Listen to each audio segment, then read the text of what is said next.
Hello guys, welcome to my channel Karan. ఇప్పుడే Shankar movie ఇది game changer చూడడం జరిగింది. సినిమా ఎట్లా ఉందంటే ఎక్స్ట్రాడినరీ, మైండ్ బ్లోయింగ్ అనమాట.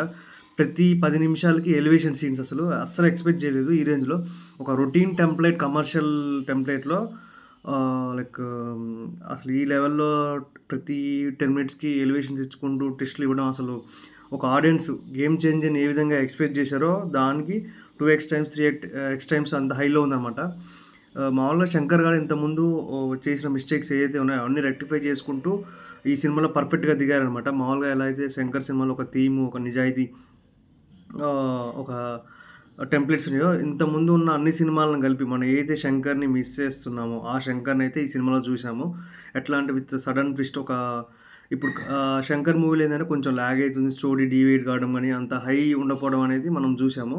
కానీ ఇక్కడ ఏంటంటే ఆ హై ఏదైతే కావాలో ఆడియన్స్కి, ఫ్యాన్స్కి అది ప్రొవైడ్ చేశారన్నమాట. అసలు సినిమా మాత్రం మైండ్ బ్లోయింగ్. ఖచ్చితంగా ఈ సినిమా నా ఎస్టిమేషన్ ప్రకారం 800 crores ప్లస్ వచ్చే ఛాన్స్ ఉంది.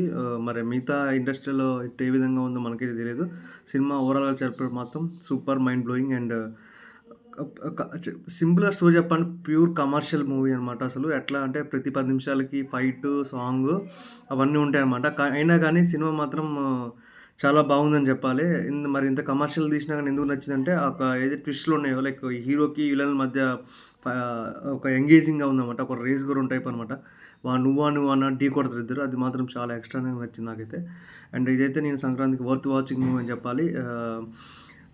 మీకు గేమ్ చేంజర్ మూవీ ఎలా అనిపించిందో కింద కమెంట్స్ చెప్పండి. ఇట్లాంటి మరిన్ని ఇంట్రెస్ట్ వీడియోస్ కోసం మా ఛానల్ కార్నర్ సబ్స్క్రైబ్ చేయండి. Thank you for watching.